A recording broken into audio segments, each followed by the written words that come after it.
Home Alone, the classic illustrated storybook. 'Twas 3 nights before Christmas, and the McCallister family was getting ready to leave for vacation.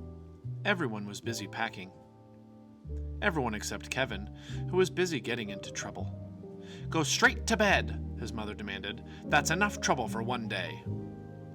Lying in bed, Kevin could hear voices and laughter coming from downstairs. Everyone was having fun without him. "I hope I never see my family again," Kevin whispered. "I wish I was home alone."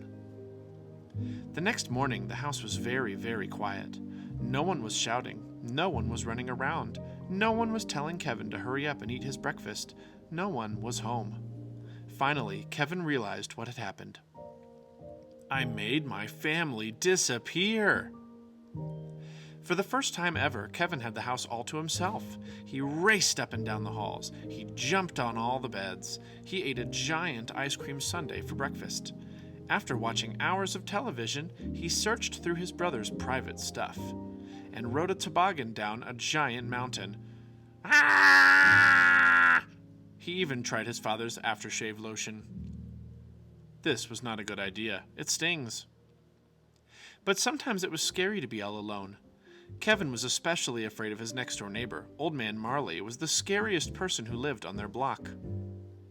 And that night, Kevin heard whispers outside the living room window. Burglars were snooping around his house.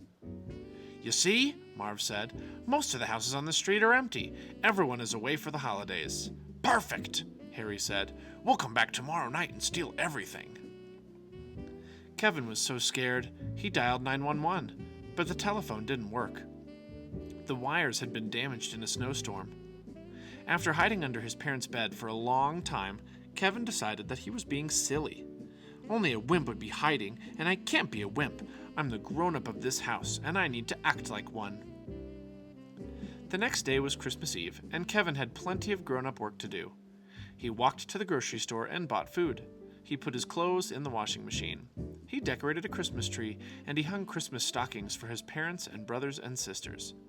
"I miss you guys," he whispered. "I wish you would come back." Kevin's family always went to church on Christmas Eve, so that's what Kevin did too. After the service ended, he saw his scary next-door neighbor, Old Man Marley, sitting nearby.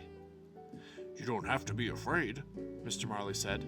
"The kids in the neighborhood have lots of spooky stories about me, but they're not true."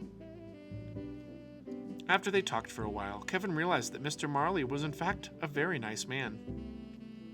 "Are you visiting anyone for Christmas?" Kevin asked. "No," Mr. Marley said. "I miss my family and I'd like to see them, but my son and I are fighting. I said some angry words that I didn't mean."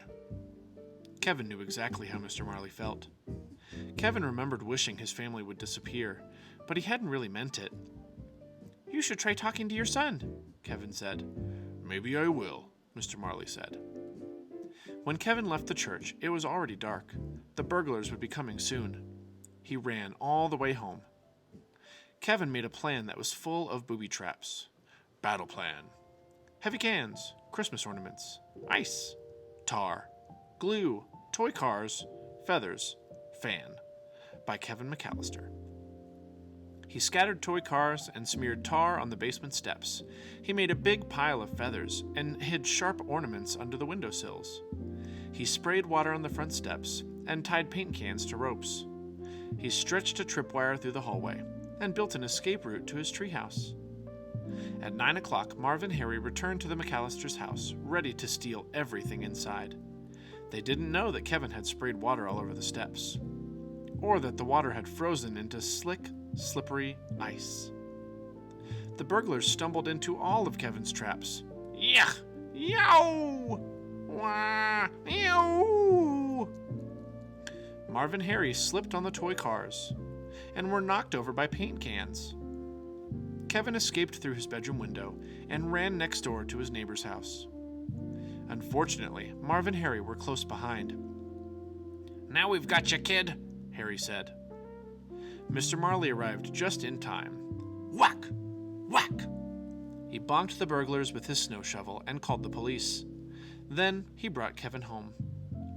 That night, Kevin left a note for Santa Claus, along with some milk and cookies. He couldn't wait for Christmas morning. "Dear Santa, I don't need any presents. Just bring back my family. Love, Kevin McCallister. When he woke up the next day, Kevin rushed into the living room. Mom? Dad? Is anyone here? No one answered him. Then he heard a familiar voice. Kevin? Is that you? His mother was home. I missed you so much, he said, giving her a giant hug. I missed you too, she said. Where are the others? Kevin asked. The front door flew open, and there they were. His father, his brothers and sisters, everybody was home at last.